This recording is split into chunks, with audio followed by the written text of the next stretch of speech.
Aliás, nós precisamos falar também muito do câncer de colo de útero, né? Que acaba ficando um pouco de lado, mas ainda atinge 570 mil mulheres por ano no mundo. Mais de 300 mil acabam perdendo a vida para esse tipo de câncer. E para falar muito sobre a prevenção, nós recebemos o cirurgião oncológico e médico mastologista, Dr. Marcelo Moreno, que já está aqui com a gente. Doutor, muito obrigada por estar com a gente. Então, assim, ó, quem tem perguntas sobre o câncer de colo de útero e também câncer de mama, né, porque ele é médico mastologista, pode escrever aqui pra gente. Eu estou esperando a sua participação, 984052073. Mas vamos começar com um câncer de colo de útero que fica um pouquinho de lado, né, doutora? Apesar de ter um número bem mais baixo ainda, mas é um número muito expressivo, né? Boa tarde, seja bem-vindo ao Ver Mais. Boa tarde, muito obrigado.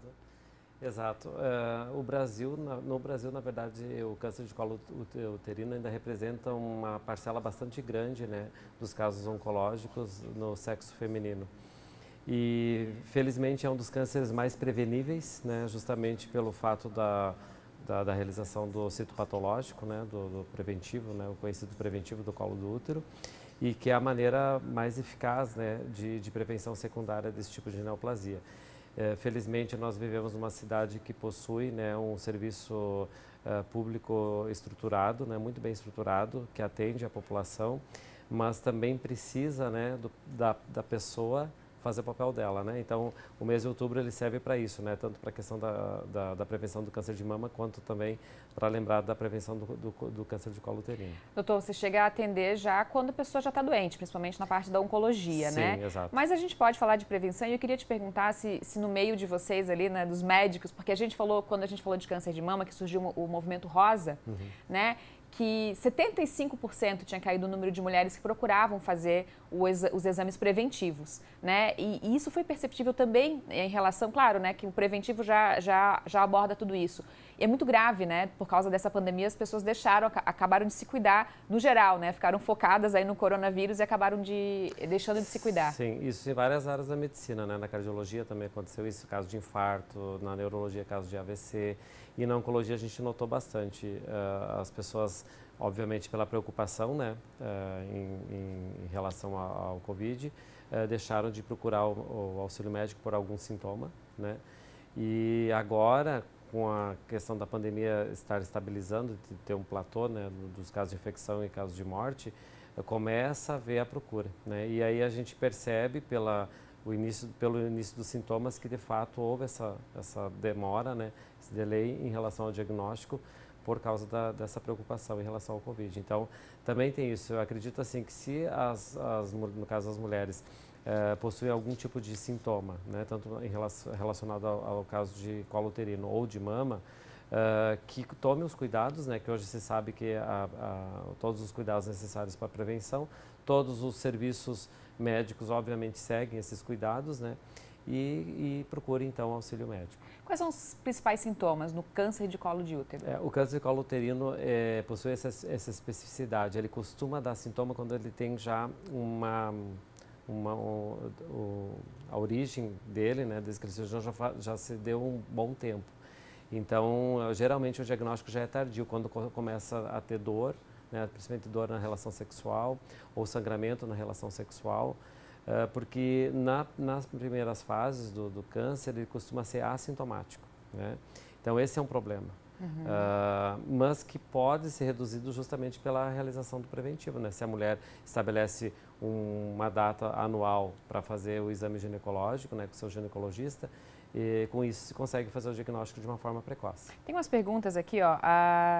Alguém do Desbravador não falou o nome, mas já agradeço a participação. Ela disse: fiz alguns exames e apareceu miomas. Tenho dúvida se isso pode provocar câncer de colo de útero. Não tem relação leiomioma, né, que são os miomas que as mulheres conhecem como mioma, com câncer de colo uterino. São duas situações totalmente distintas e o mioma é uma alteração benigna.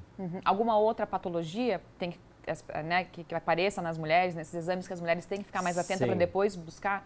A gente chama de neoplasia cervical intraepitelial, ou NIC, que às vezes muitas mulheres acabam conhecendo como NIC 1, NIC 2, NIC 3, né, que hoje a gente chama de displasia de baixo grau, displasia de alto grau, dividida em dois grandes grupos.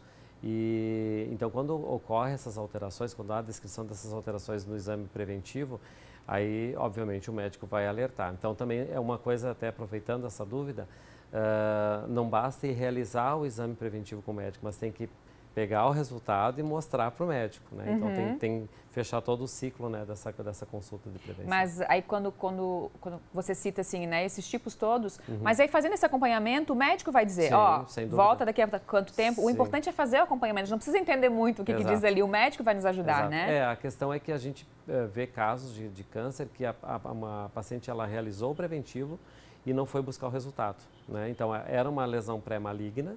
Só que como ela não foi pegar o resultado, não foi verificar o resultado, ela acabou não fazendo o tratamento e a doença pré-maligna evoluiu para uma lesão maligna.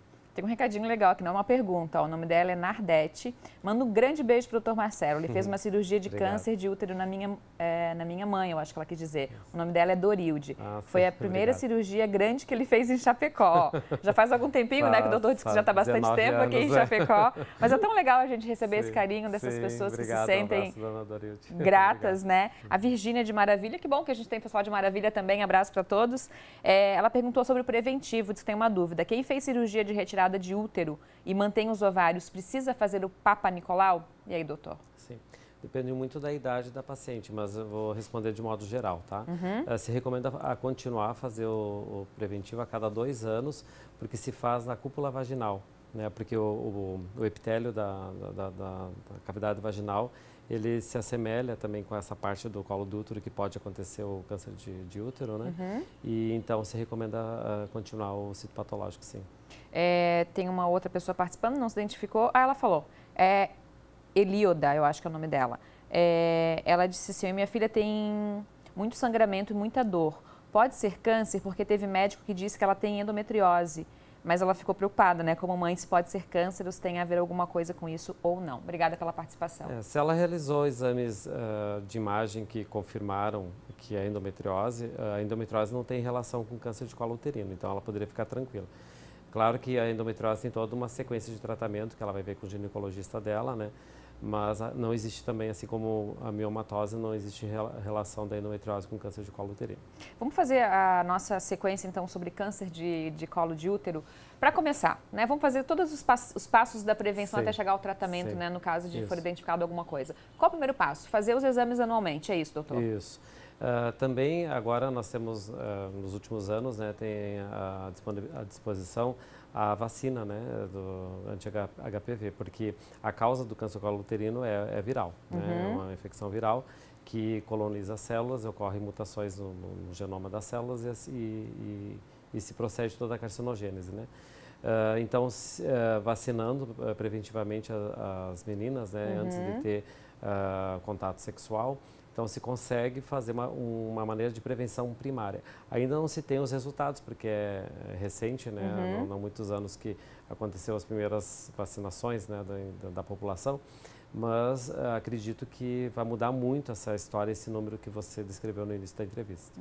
Então vacina contra o HPV que tem na rede pública e às vezes está sobrando, né? Dependendo, exato. Né, os pais têm que ficar conscientes para levar as meninas então para vacinar. Já tem para meninos também, tem várias pesquisas aí, mas então a vacina contra o HPV.